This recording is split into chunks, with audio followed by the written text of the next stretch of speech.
The United States Treasury Secretary just arrived in Iraq and it's a meeting with Sudani and the CBI on the news. Television is showing Alaq talking about an imminent launch of initiatives to give economic stability. Frank, many American officials are going to Iraq.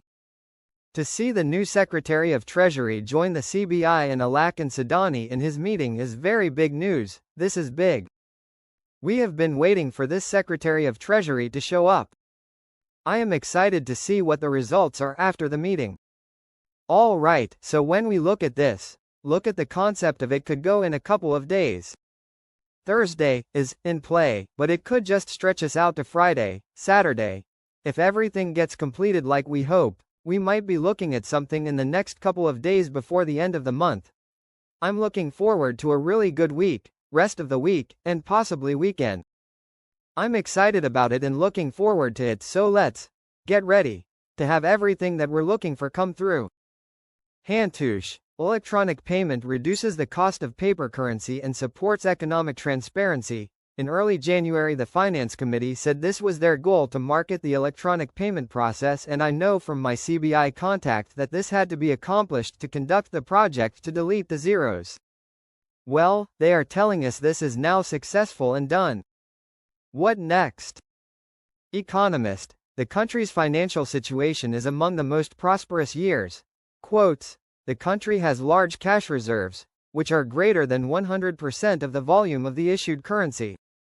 It represents a firewall in the face of crises that may occur, even if they are caused by a decrease in the price of oil. Senior U.S. Treasury official travels to Iraq to counter illicit finance. My bank contacts were told to be prepared to work for the next few weekends.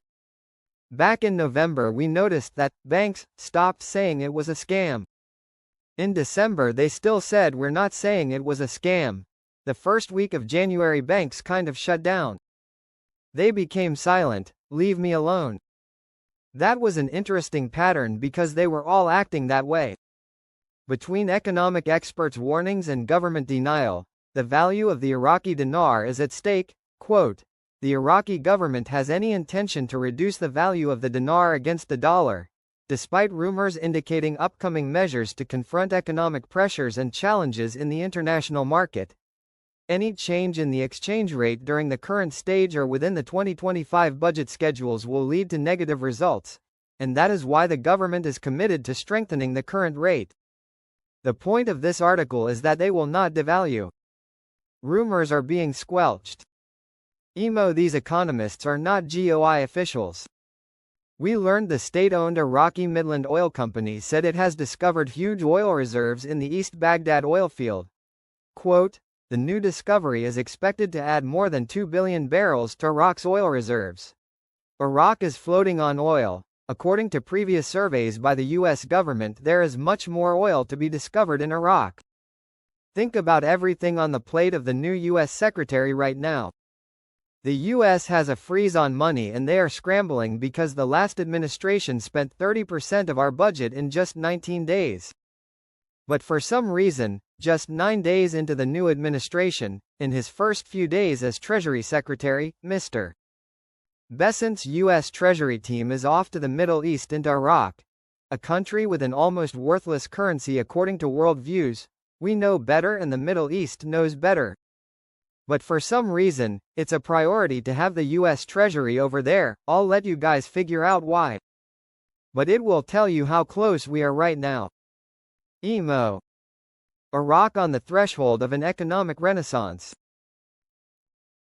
Al-Sudani's advisor reveals plans for the next stage. We're waiting right now for this parliament to stop acting stupid, in the sense of passing the laws, passing the Amendment 12(2)(c) that we want.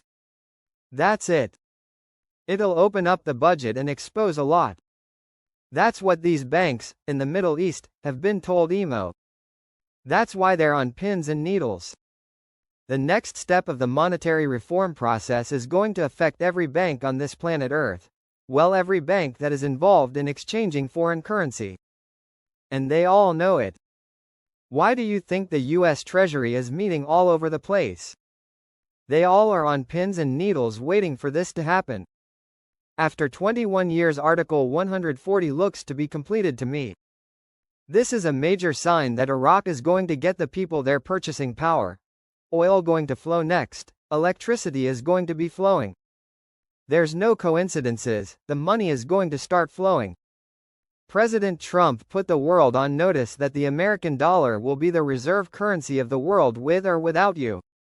Trump protects the United States dollar and the IQD.